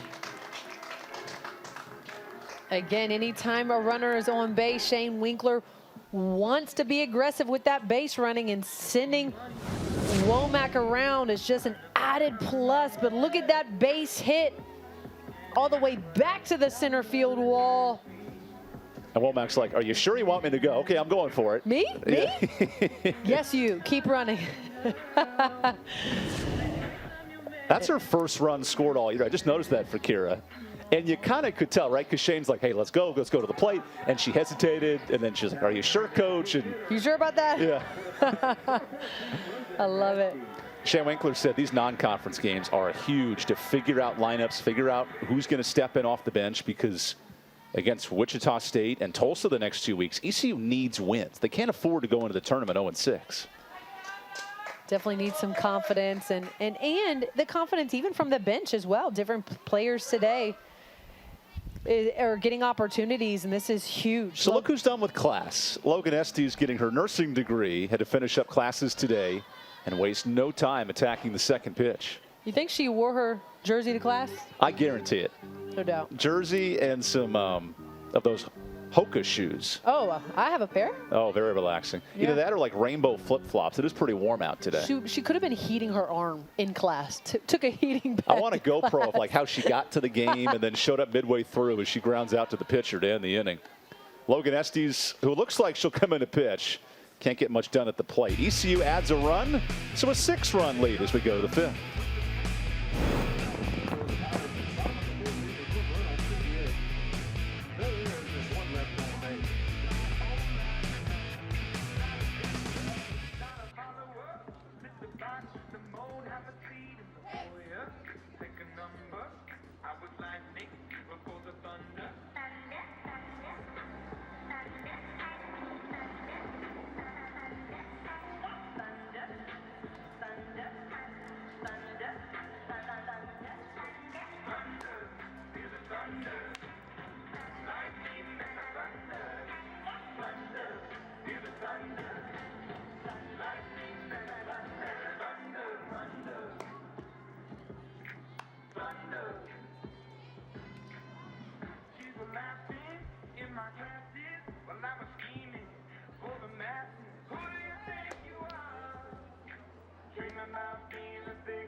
So Jordan Hatch striking out everybody today.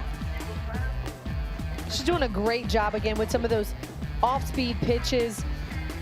Again, just really bringing the heat today. She didn't care that she was coming out of the bullpen or in the starting lineup. She was just ready to play today. Last day of the classes of the semester. So 6 strikeouts over the weekend, 7 more today. What a week for Jordan Hatch.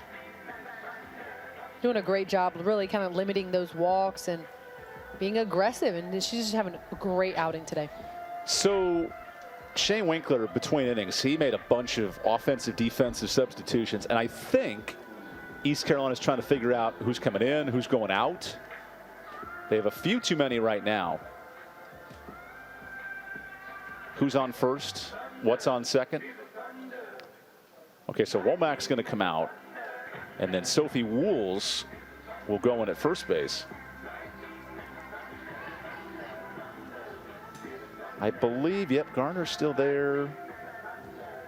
Just double checking. Ledvina's over at second. There's a lot of things we're figuring out. Absolutely. In this 5th inning. A lot of moving and shaking. I do know that Logan Estes is now in left field. She came in and hit just a moment ago. And if the softball gods have anything to do with it, the first ball off the bat here for NC Central will go right to Estes.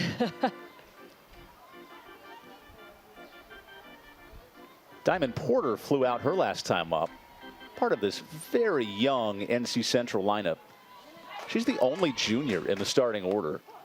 It's a team of 6 underclassmen, a couple of seniors. And there's Estes, who made her way back from nursing school class. Hoping she got like a medical escort to the game. That's what you would hope. No police escort? It is Greenville. They do support ECU athletics here big time. As Porter puts one just foul into the corner.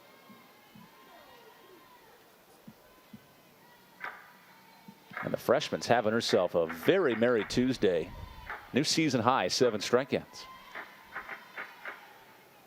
Again, great this time of year, having the confidence, morale going into a tough conference play this weekend with Wichita State, and then conference play next weekend in the tournament. It's a great time for her to be finding her rhythm. Kat Tarvin described, you got to sing your heart out like Whitney Houston. I wonder how Shane Winkler, who he picked for an artist. I know he loves Southern country music, is one of his favorites. See what battle. Woo. Good pitch from Hatch, wanting her 9th strikeout. Or actually her 8th to match her number. So Porter hangs around on 2-2. And there's the 8th strikeout. Flipping a beauty over the plate. Great off-speed pitch. She's been doing it all game. Oh, that curveball. Good luck. Beautiful speed, beautiful placement. Hatch is doing a great job. Just a true freshman.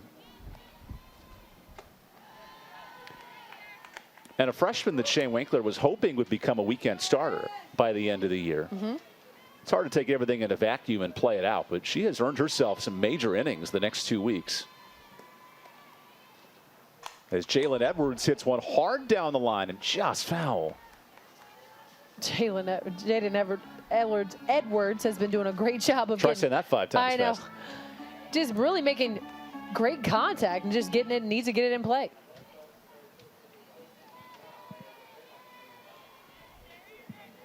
Edwards got the start in left today.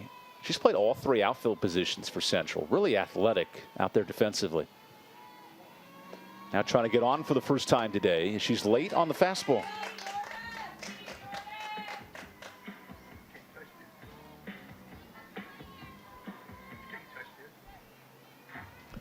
She's a psychology major here in year 1 at NC Central, trying to read the mind of Hatch. And she can't catch up to the heat. 9 punch outs for the true freshman. The Eagles just can't find their bats this inning, or can't touch Hatch's fastball, either one, but 2 back-to-back strikeouts. 62 Ks for Hatch, and no better start than today.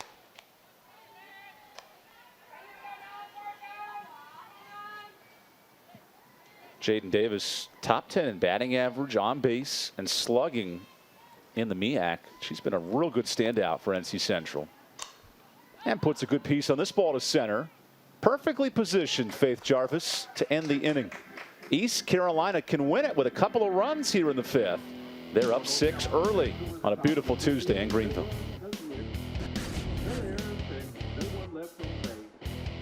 All right, Pirate fans, get on your feet and sing along. It's time for the 5th inning stretch.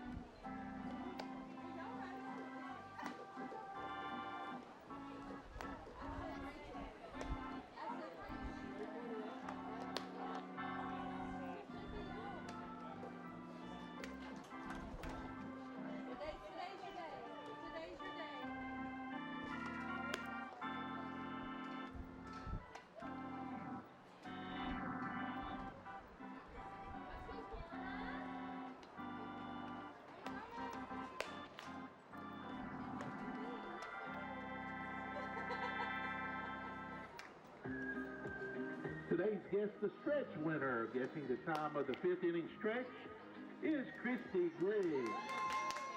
Head to the marketing intern at the bottom of the bleachers to claim your Pirate prize.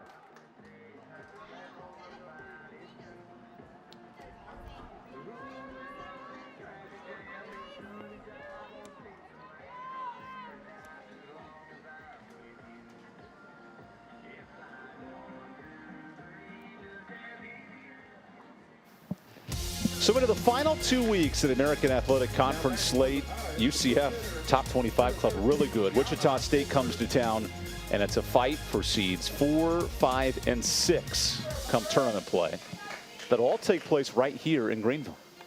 What a great opportunity for the Pirates to host the tournament again. Just having the comfort of their home, their stadium, fans, family, you know, again, so much at stake and so much opportunity for them going into that weekend.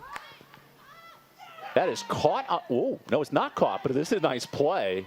I think that surprised Anissa Reynolds. She gets the job done for the first down. Let's see, did she catch this? I thought she did. It was on her toes, but Oh, yeah, she caught that ball. she just wanted that sure out. The awareness, though. Very smart play. Kat Tarvin mentioned it's a lot of reteaching this club, the fundamentals, things she discussed in April, early in the month, that come a factor now.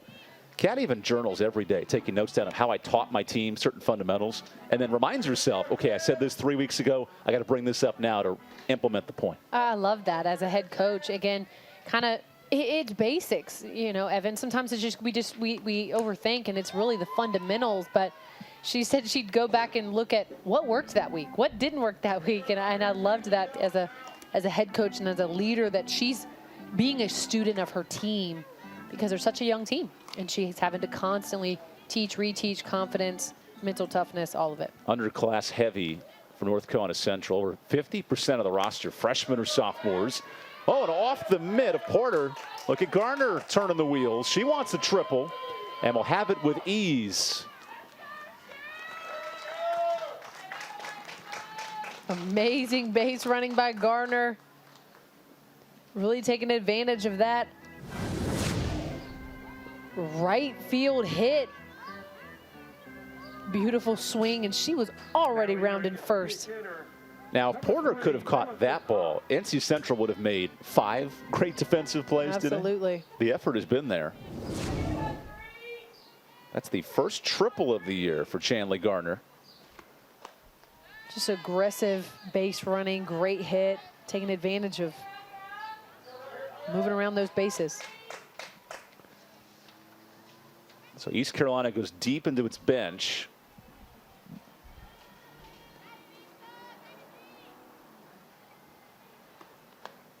And that is called a strike. I didn't get the official lineup card today, but let me double check. There's some number changes with the gold jerseys. That pitch stays up. I actually don't have a number 3 on our official roster. I know it's one of the players who switched jerseys today, so my apologies in advance if I'm looking to see who's hitting.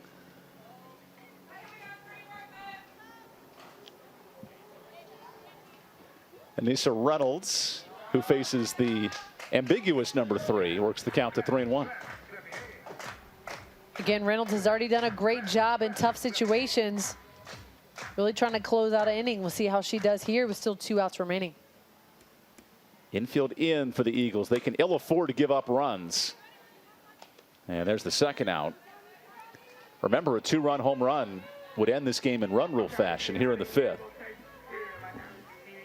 So we go from the anonymous number 3 to the ever successful Sydney Griggs, having herself quite a day. She re-enters. Okay, so Griggs already has her first hit, her first stolen base. How about her first home run? That would be quite an afternoon. See if she can pad her stat line today. Now batting number 22, Sydney Griggs. This game is very humbling. Anytime you can cash in, have to do it.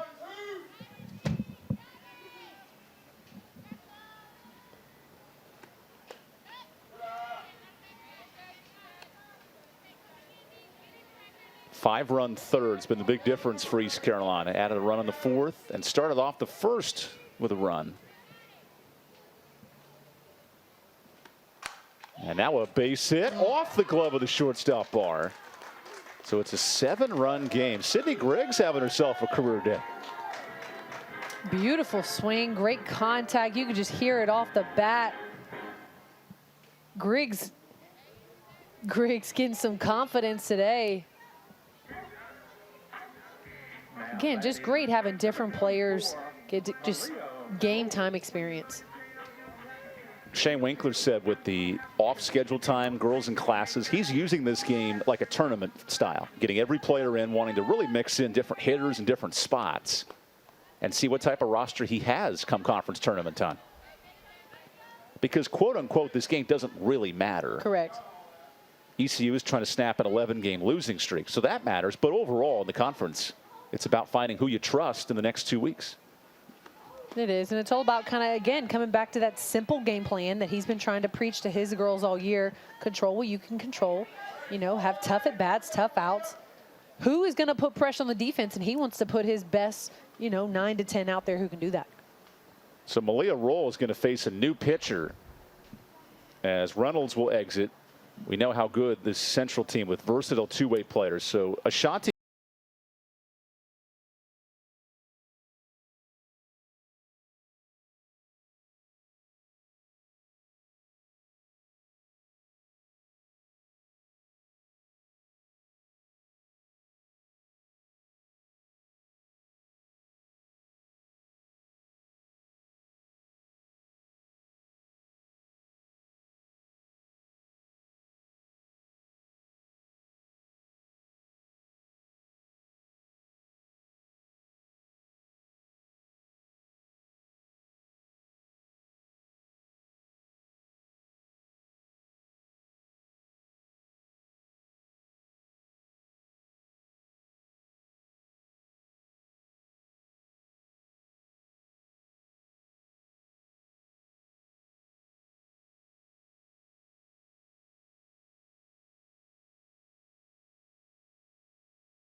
So welcome back to Greenville. New pitcher returns, Ashanti Eubanks, to face Malia Roll with 2 outs in the 5th. And that's a walk to put 2 on. Remember that runner at second in Griggs, she could be the game-winning runner in run rule fashion. So this is an important at-bat for both teams as Womack digs in. Now batting number 44, Sierra Womack. Well, if you're Shane Winkler, what a way to open up your offense. Only 2 runs in the last 3 games. This is a big statement.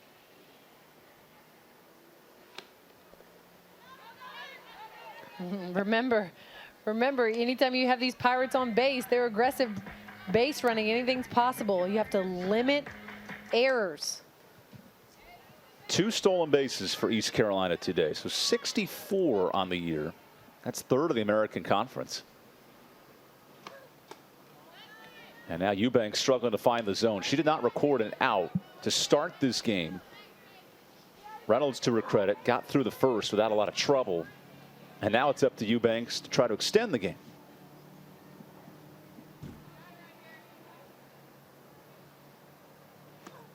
Womack watches ball 3.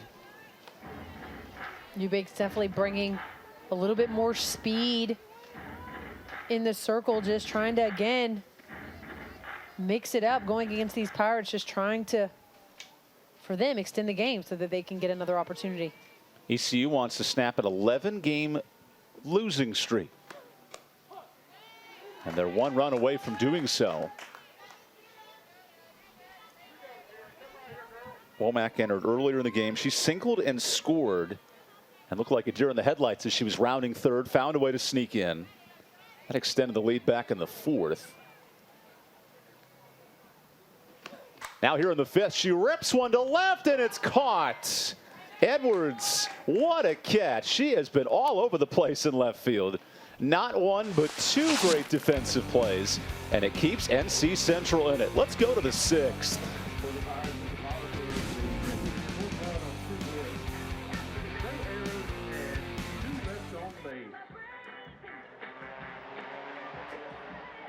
Fans, be sure to come back Friday, April 29th to see your ECU Pirates take on the Wichita State Shockers. The first pitch for the doubleheader is set for 5 p.m.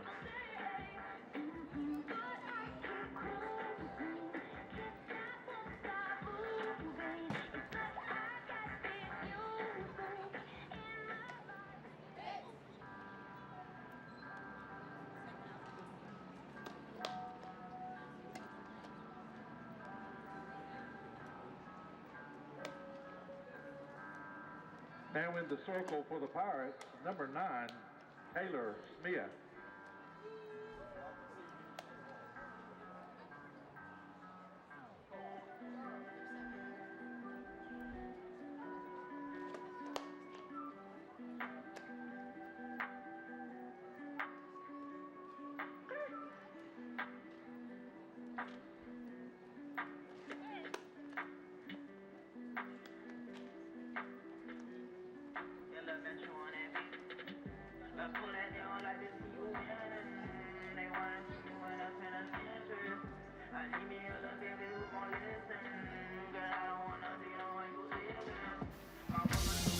So the Reidsville product, Taylor Smith, a sophomore, comes in out of the pen. She allowed 4 runs at Tennessee against a nationally ranked foe. Smith's been used in different spots. Inning a third here, inning there. Now she looks to close out the last 2 innings tonight. Yeah, she used a variety of pitches. Again, just trying to mix it up in the count. She's been working really hard on her 2-seam ball and her curve ball as well, and having kind of that late break. And again, just trying to get those hitters swinging. But again, this pitching staff is kind of a all on deck. See what you did there. See what I did? That's how you get paid the big bucks. Along with Brittany Hoyt, I'm Evan Budrovich. Pirates trying to jump off a losing ship. I couldn't say it right. Losing streak, 11 straight. Their last win was over NC Central on April 5th. Eagles have won 4 of their last 6. Had a nice month of April here in conference play.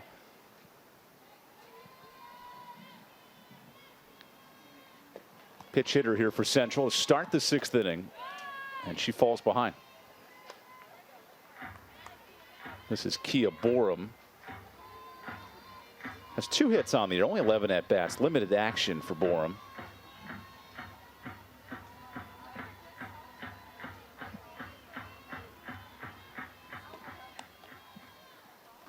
And Smith's 1-2 gets her chasing. So after Jordan Hatch notches a season high 9 strikeouts, there's the 10th team K. Again, working those corners, trying to get her to go after it, and she did. It's a great start to the inning. Now batting number 19, Jayla Moore. So Taylor Smith doing a nice job attacking the zone. This is an ECU pitching staff that wasn't terrible by any means, and Shane Winkler was quick to point that out. Hey, in the Tennessee weekend, we threw it as well as any team in that tournament. Yeah. The bats just weren't there, and it's good to see that pitching staff continue today. They're competitive. They can do it for sure. It's just getting both sides really to be in sync offensively and defensively, and that's what he needs from his team.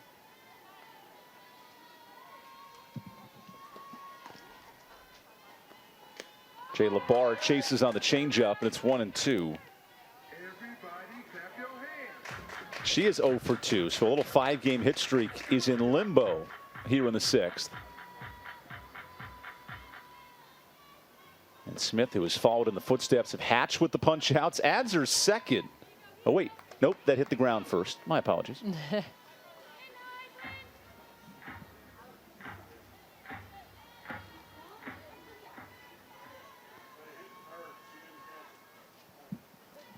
So Smith will try it again on 1-2. And that time she gets her. Well, 2 easy strikeouts for Taylor Smith. Again, just with a different pitcher, just comes in a different look, and even obviously with coming now from the right side, it's just amazing what some change will do. And again, 2 back-to-back strikeouts. A new season high, 11 team strikeouts for East Carolina. Again, hard to translate from one game to the next. However, this is a good sign for Shane Winkler's pitching staff.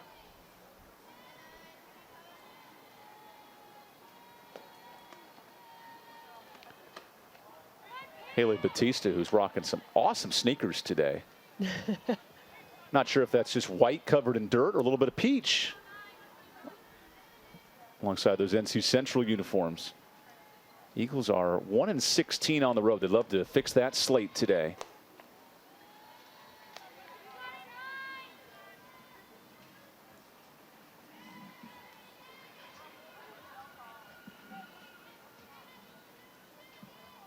Taylor Smith looks real confident in the circle.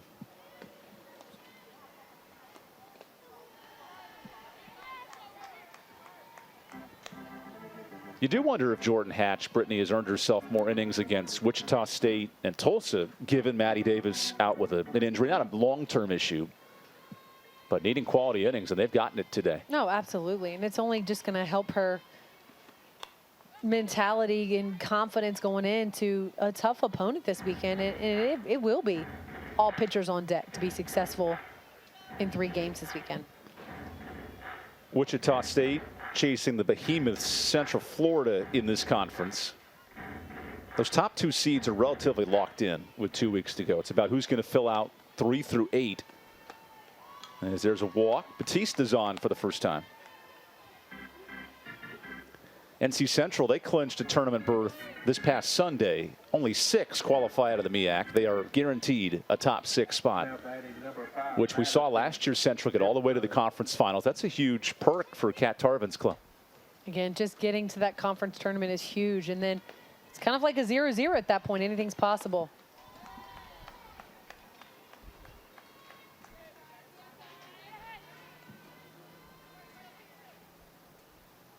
Madison Mifsud blasted her 8th career home run all the way back in the 2nd inning. Again, just a strong bat. She's a tough out, really, and just in so many aspects, but having a great few days to finishing out her senior season as her softball career comes to an end.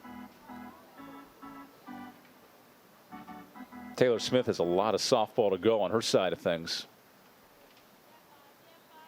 These teams are very starkly different when it comes to age. East Carolina, junior heavy, 4 to 5 juniors that start every game. NC Central, it's all freshmen and sophomores. Yeah. Only 2 seniors in the lineup, including Mifsud, who misses there.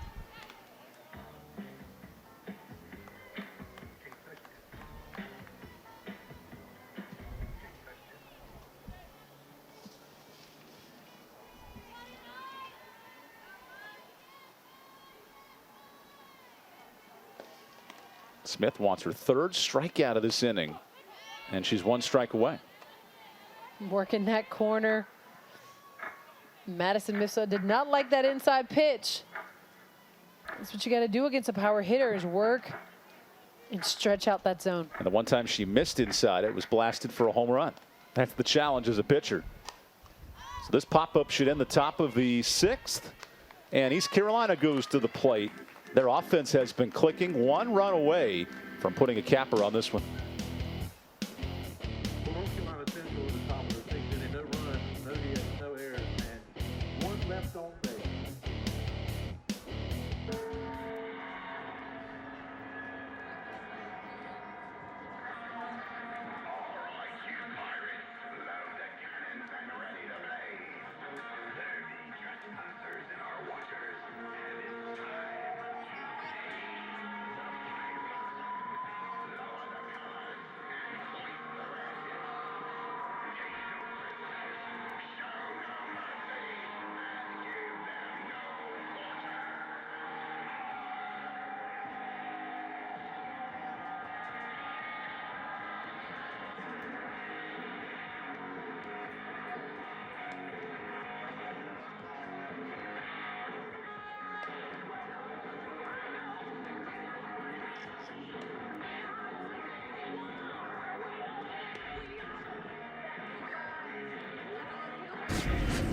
East Carolina's offense came to play after the Eagles struck first on a solo home run from Mifsud, and it was all Pirates from there on out. The bats have been rolling for sure. Again, deep home run for the Pirates, and their bats have been going, Evan. There's a bloop that turned into a couple of runs. Part of a 5-run 3rd inning. How about Coach Shane Winkler being willing to test the bases, scoring Ledvin all the way from first? 8 runs, and you add in they've left 11 on the bases. A lot of chances for ECU today. A ton of chances, but again, you got to give a credit to their bats for sure. And again, they can capitalize on those 11 left on base. But again, that number 14 hits, that's huge for the Pirates today. So with an 8-1 lead, ECU looks to snap an 11-game losing streak. They have a great chance to do it in this inning as Reagan Holloman leads things off.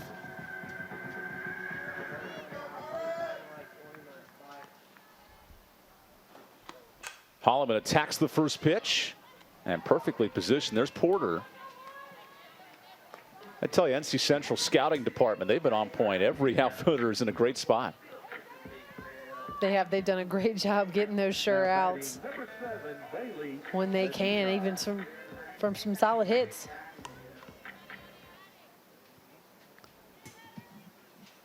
So here's Bailey Ledvina. We always talk about not looking at the scoreboard. Well, in one regard, if you're East Carolina, you know you're within one big swing of a run rule win. On the other, you don't want to get too lackadaisical and then let this game go longer than it needs to. Yeah, it's just staying present, 1 pitch at a time. Taking every chance that you can. Just be better.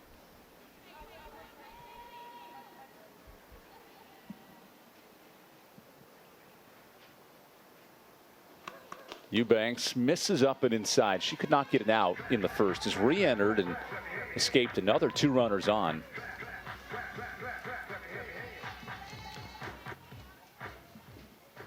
These two teams filling each other out. It was 13-8 when they met in Cary. That was back on April 5th.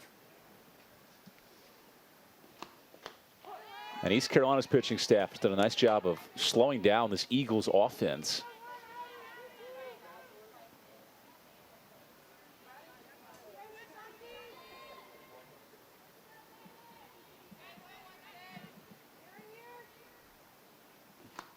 And there's a walk.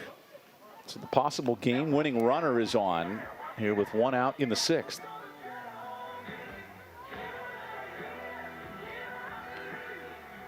Now batting, number 14, Reagan SB. Looks like Kat Tarvin has a couple of changes here. And okay, so she's going to bring in a new pitcher. We had noted that Jaden Davis tosses a lot of innings, 65 of them. She'll come in from the infield to get a few innings here.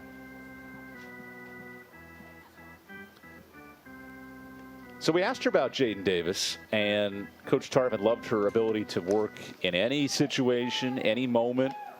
She's still coming on into her own, was the big quote about Davis. But when she's locked in, it's a nice equation to have such a multifaceted player. Absolutely. She tossed a complete game victory this past weekend to lead them to a win. And you got to have the pitching glove. That's always important, not the infield glove. It's very important. The accessory is important. And I believe, okay, so Eubanks will then go play second base. That's sort of what Kat Tarvin has with this roster. It's like a Rubik's Cube. You can just interchange it, get different color schemes, pick and choose what you want. Yeah, she told us this morning, she was like, yeah, you know, we'll just pull her from second. No need her to warm up her pitching arm. You see her last outing as well. That was a complete game win over Coppin State. And the strikeout number is pretty good in Absolutely. 65 innings. Again, all from a freshman, Evan. That's just impressive of the year that she's having offensively and defensively. So Taylor Hilliard goes in at second, and I think the signal cards were incorrect. Okay, got to get the new sheet. So she had the defensive sheet. Now she needs the pitching sheet. It's very important. Both these teams gearing up for semester finals this weekend. I wish we had cheat sheets in school. I agree. Note cards to give you all the answers. Open note finals were always fun. They were few and far between, though. Graduation around the corner. Estes rips one through the left side. And fresh off her nursing school classes, comes right in and gets a base hit. Again, Logan Estes coming from class, but again, she's had a great weekend, had a big hit. Home run versus Tennessee this weekend. She's just stepped up big time for her team. Coach Winkler was telling us how proud he was of her. And Gianna Edwards, not a typical name in this East Carolina order, but she would look to make her presence felt. Only her 6th at-bat. Young infielder out of Islip, New York. As this ball sneaks away, there's the winning run heading down to third. Now you have to be real tight back there if you're Batista. Absolutely. You know what's at stake. Again, the Pirates' aggressive base running. We've been saying it all day, but anytime they can have someone on base and move them around, extra opportunities for the Pirates.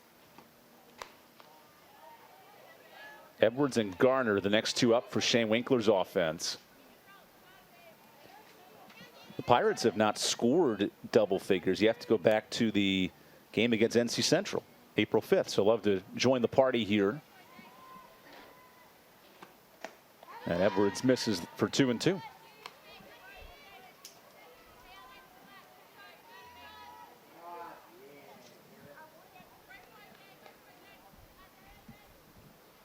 So Gianna Edwards checks into the heart of this order, and she fights it off.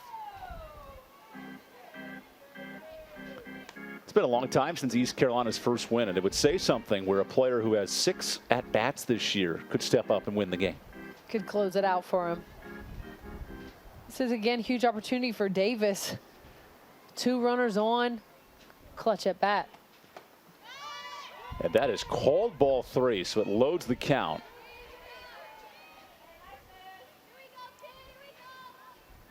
ECU has left 11 on the bases, so even with all this offense, they've had plenty of chances.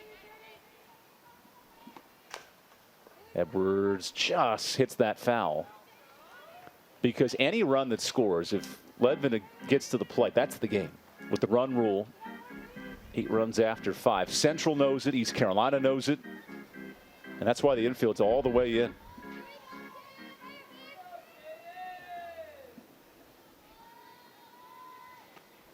Edwards earns a walk, so that loads the bases.